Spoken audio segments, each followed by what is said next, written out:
Very nice to be with you. I'd like to welcome you to Techne Summit session on secondary exits. We are joined here by a distinguished panelists.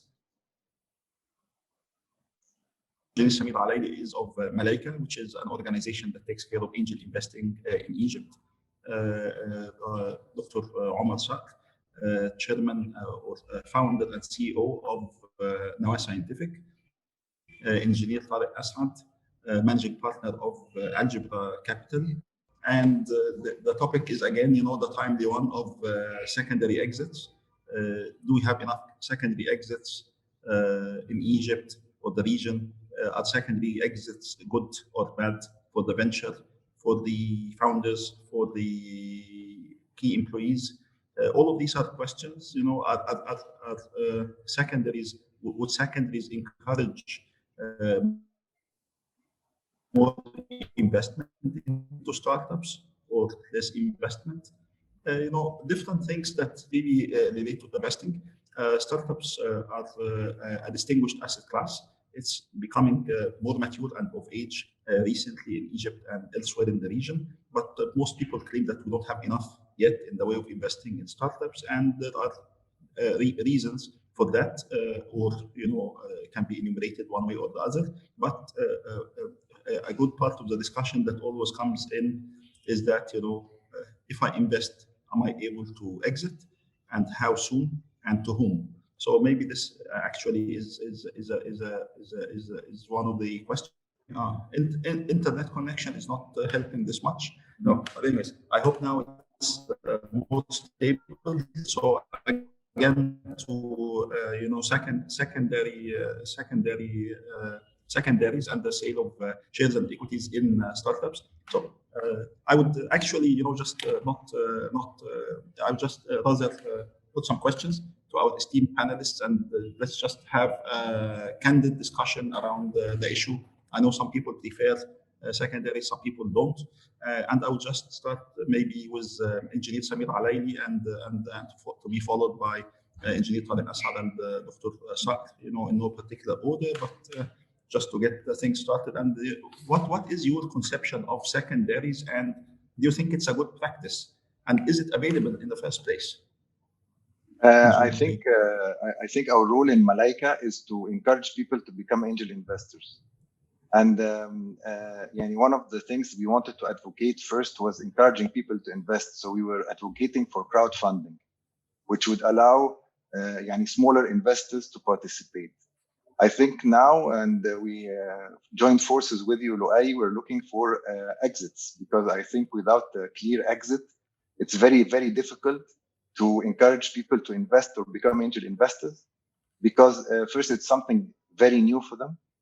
It's a new asset class, and if they can't see an exit, they won't be comfortable to invest in the first place. Good. Mr. Tarek, Assaad, you think secondaries are a good? It depends on when. I can share some thoughts and maybe some experiences. And we're a Series A venture investor, so our average first check is $1 million. So we see sort of both sides of the story. Let me say we see different things. The one thing we're starting to see a little bit of is angel investors looking for the venture investor to exit them, and that's usually something we don't support. And the rationale there is we want alignment of incentives, and typically when we come in, the story is nowhere near done yet.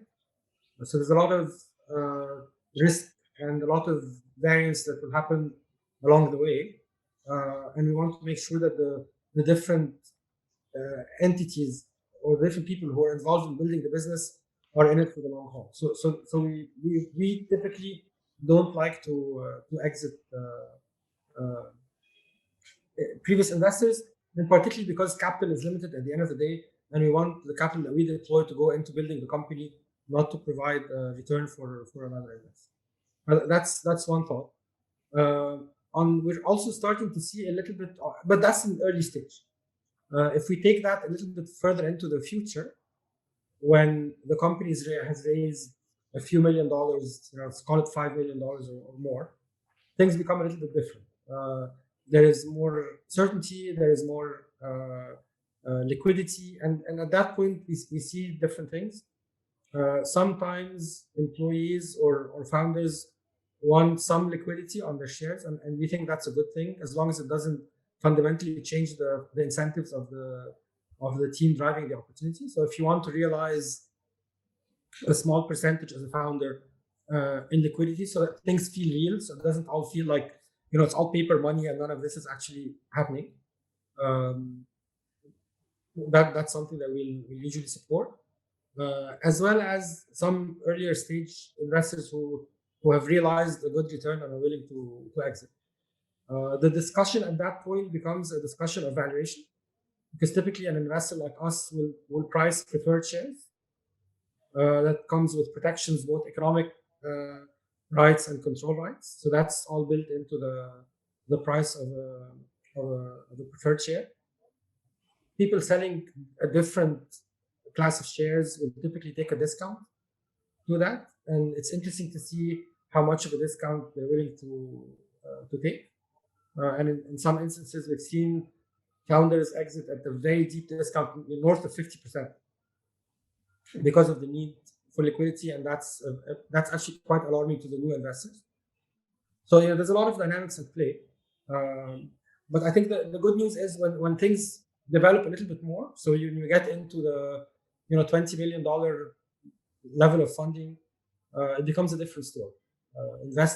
New investors are less worried about the dynamic that I just described, so willing to provide liquidity. In some instances, we've had dealings with private equity funds, for example, who don't really care whether they're buying primary or secondary, they just want a piece of the company.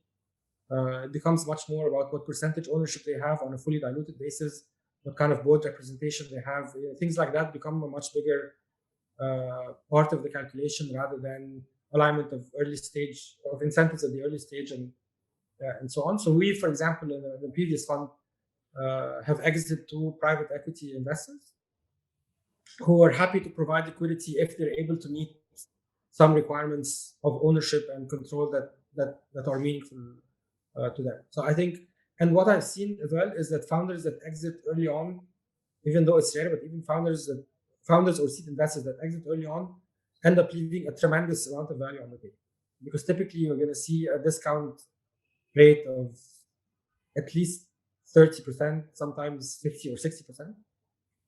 And typically, if things go well and you wait for a couple of more years, the discount is closer to 10 or 20%, relative to a much higher price, of course. So different thoughts on sort of the specifics of it. Very interesting. Dr. Omar, as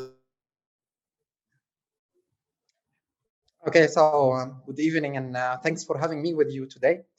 I guess I would comment from the viewpoint of startups, and let me start by saying we need more angels in the ecosystem, and to encourage people to become more angels and to have more angel investors in the ecosystem, we need to show them a shorter way and a much more repeatable way for exits and for acquiring the returns. If all they are hearing are stories of angels putting their money and having nothing back, this will push people away from becoming angel investors. And we all know that exits, full exits, are not yet so common in the region. So I do believe now secondary exits are good. It is good for the recirculation of the capital from startups that became more mature into startups that are still young and in need of such capital. I guess I can share myself. Our story in Nawah, we had several angels who came in the very early stage, and then they exited to some later stage. I can also share that even angels are different. So there are like micro angels and super angels, and we had several stories of small angels exiting to more senior angels. Also, the angels in Egypt tend to put smaller tickets, Now, when we started having some angels from outside of Egypt coming with relatively bigger tickets, it was a win-win for everyone that they would just purchase the previous angels at a discount, of course. Also, we went into some, let's say, mixed deals. So we convinced some super angels joining Nawah to buy some of the previous shares and inject some into the company itself. So everyone was happy. We made profits for our previous angels. We had liquidity injected into the company veins. So I do believe it is important for the ecosystem, for the support of angels. However, I do agree with Tarek that VCs at least tend not to do this. They want to inject money into the company in the first place. And I guess as the company grow, as also Tarek mentioned, the dynamics will change and they might be more open for such an exit. Okay, interesting, Dr. Omar. You seem like you've seen a lot around Nawah, from small angels to bigger angels to convergence to VCs, and it's quite interesting. And let me ask you a small question. When angels exited, did this leave a bad reputation for Nawah? It's just like, because much of the argument as well, if angels leave, then, people think maybe something is wrong with the company. Otherwise, they would have stayed. Did this give you a hard time fundraising for your later stage investments, or was it okay? In fact, it was the contrary. I know it's a little bit personal here because people had to go to the angels and ask them, why did you exit Nawah? And the answer was, we had some other companies in our portfolio who failed, and we had a chance to earn some profits. And as an angel, you have to recirculate your money. You cannot wait forever. I guess you cannot afford waiting for 7-8 years like a VC to get your money back.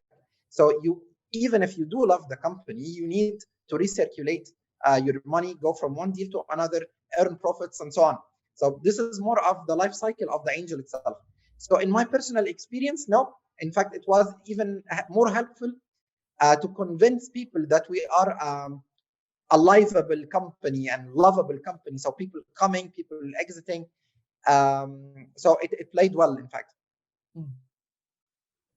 Yes, thank you so much. I'm sorry. I think I had a little bit trouble with the connection. So wonderful to hear about your experience. And if we take it back to maybe Engineer Alaily and also to Mr. Tarek Assaad, there is an expectation as well, that of some specialization in investing, and the skill set and the enthusiasm and the initiative that angels bring to the startup at its initial stages is quite different from the professional outlook and expertise of the VCs. So where does the role of the angel start and not end, but become less, and where do the VCs take over? We know that maybe in the ticket itself, it's quite obvious, but also the support around it. And is there like a valid expectation that that angels should be doing the angel segment of the company growth, and the VCs should be doing the VC growth segment? Thoughts on that?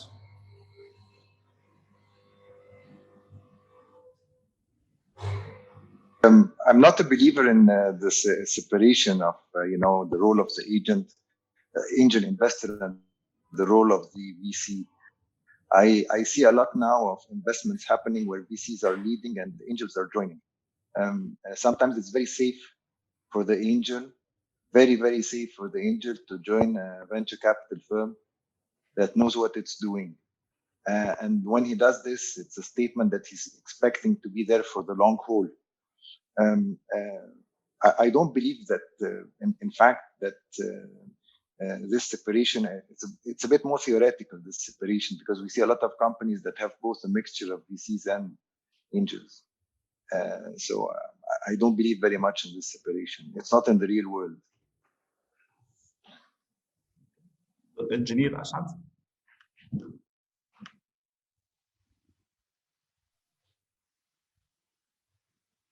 Tarek.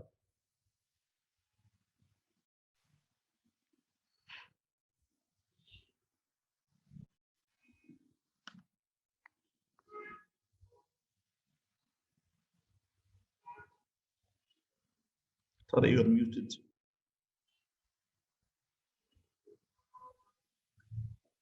I apologize. I was just I got disconnected.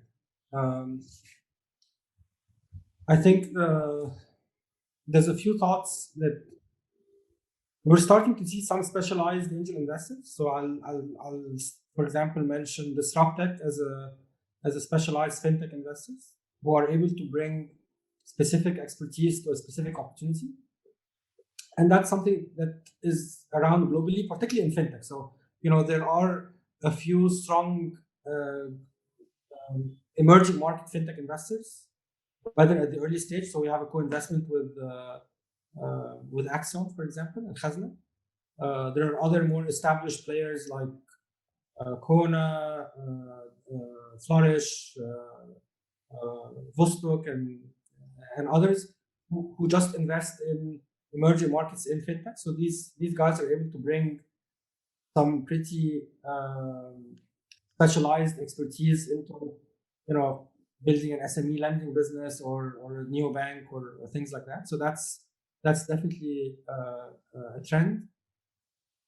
And I think there's something to be said for the investor understanding the space well and being able to bring previous expertise to the space. If you are geographically focused, like I suppose we all in some way focused on Egypt, you can't be very specialized because the deal flow will be limited. But there are certain areas of opportunities, or more than a sector, I would say certain themes.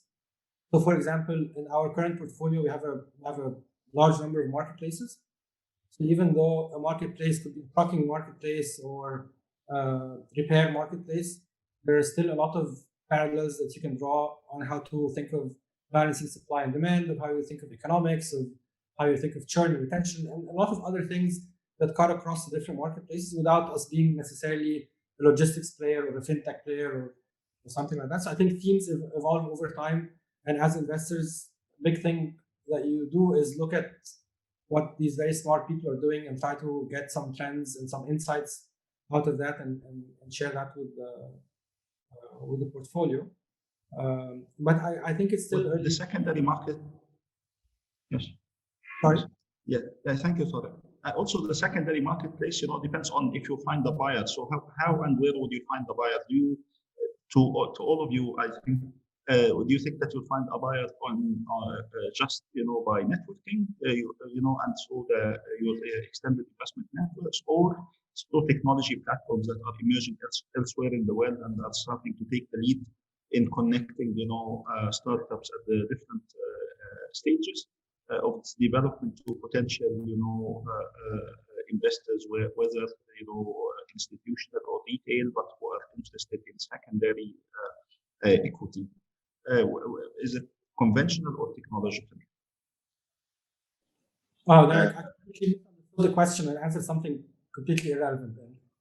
Then that was the question. I think we did this exercise together, Loay. We in Malaika, we are very interested in this question, and we had several brainstorming sessions, and we invited many venture capital companies and financial intermediaries, and we had a lot of sessions, and we found that the best way forward was through technology. And we were very lucky. We arranged, through the help of the Maltese ambassador in Egypt, a session with the regulator in Malta, who explained to us that there is a new instrument called an MTF, multi-trade platforms. And the idea behind it is that the financial regulator gives a license to one company who is regulated. The company is regulated, but they have a platform where they allow buyers and sellers of secondary shares to be active. And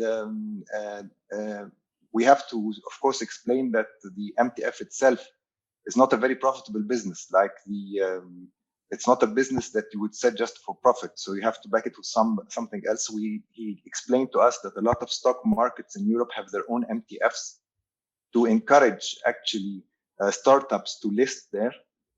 And the idea behind the MTF is two things. It's very easy to get a listing without the prior approval of the regulator. And the conditions are set by the company that operates the MTF. I think this is a trend that's coming. I think there's a lot of regulators that will move into this direction. And I think MTFs will be a platform used by angel investors in the future to trade their assets. That's how I see it. Super. Engineer Assaad, would still VCs be interested, to see the investee companies list on technology platforms whereby they can, give away, or they can not give away, but they'll be able to sell and trade their as a share of their equity, even a significant one? I think providing some liquidity is good. Providing too much liquidity affects incentives. So, it's important for us to see a deal through until it realizes a strong exit. So, I'll give you an example. In 2015, 80% of the shareholders of Fawry exited for $100 million. In 2018, there was another transaction at $300 million. Today, the valuation is north of $1.2 billion. I can speak from experience that the guys who exited at $100 million really wish they had. And that's how companies will become Fawry.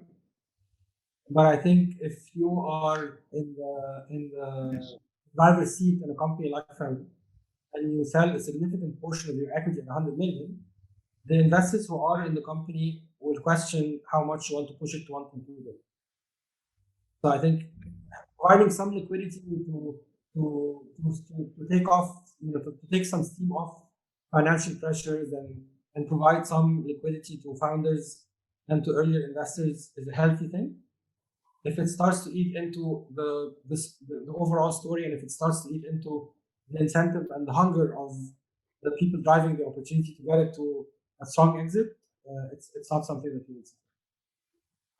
I think ideas are getting to converge now, because no one is interested. If you go with a company, you really wish that it would, of course, take and shoot and aim super high.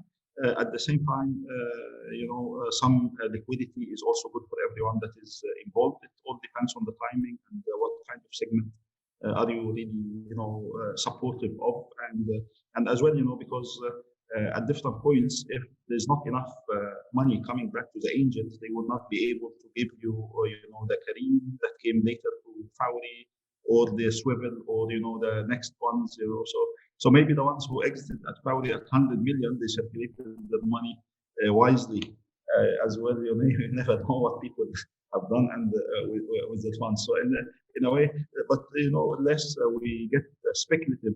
I think that now we see that there is understanding from both sides of the story, as well from the angels and from the VCs, that some liquidity is good. Too much, if it eats away from the incentives of the team and the prospects of the company, then it's not good. So if we go back to Dr. Sakr and ask him, would you, you've done so many rounds of funding, big and small, from Egypt and elsewhere in the region and globally. Would you, if time goes back, would you continue to do this manually, or would you list on a technology platform like what engineer Samir and Malaika portend to do hopefully in the nearer future? I guess with no hesitation, I would definitely list on a platform, because as a founder and so, having some moral, how to put this together, responsibilities to my investors, I did the hard work of selling or doing the secondary sales to my previous investors. So this, of course, was a distraction, but I felt in that for those who stand by my side in the very early beginning to help them exit and sell their shares. So I put the effort and the time to help them sell their shares without something direct coming to me or to the company. So if there would be a platform that we can simply list the facts of the company and tell guys, hello, we're open for secondary trade, this would be amazing. Super, that's good.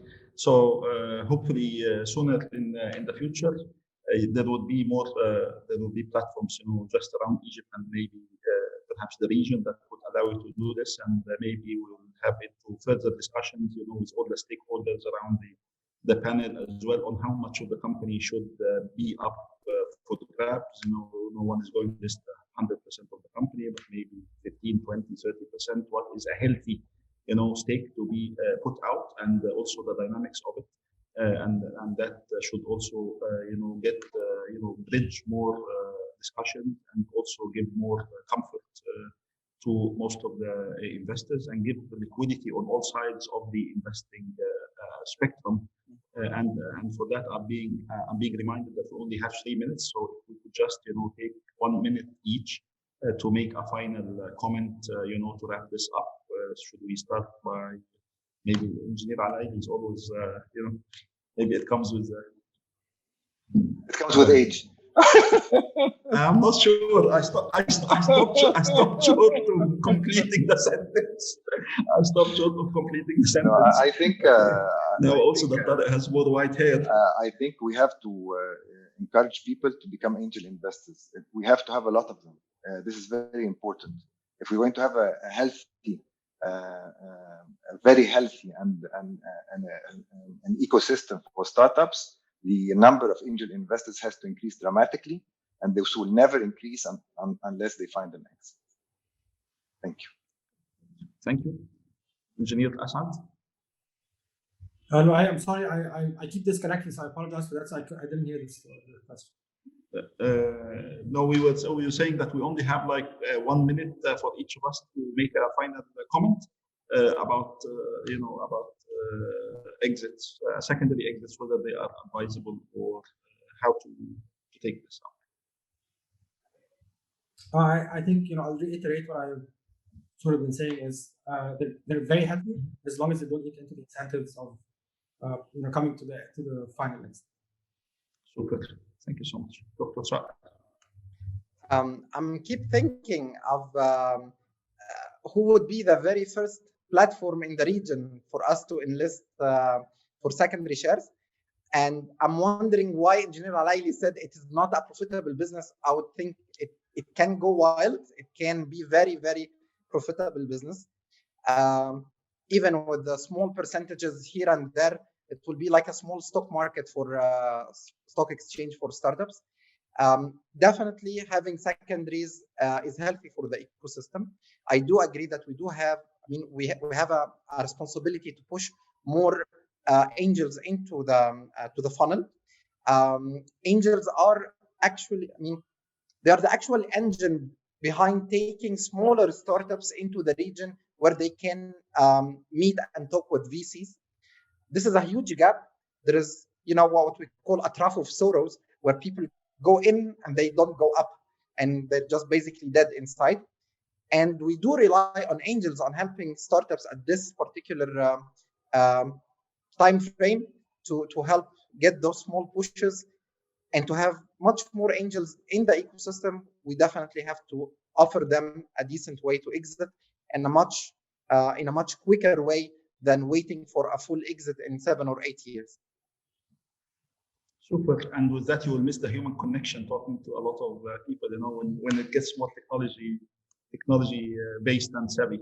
Okay, I think we come to the end of this wonderful session, and I'm really happy and honored to have been joined by you all on this panel. Super insights and tremendous enthusiasm as usual. And we hope something will happen to the topic of secondaries, and it will be positive for everyone involved and for the larger ecosystem. We again thank Techne for organizing these beautiful sessions and the Techne Summit itself, and hope to see you soon again. Thank you so much. Thank you so much. Thank you.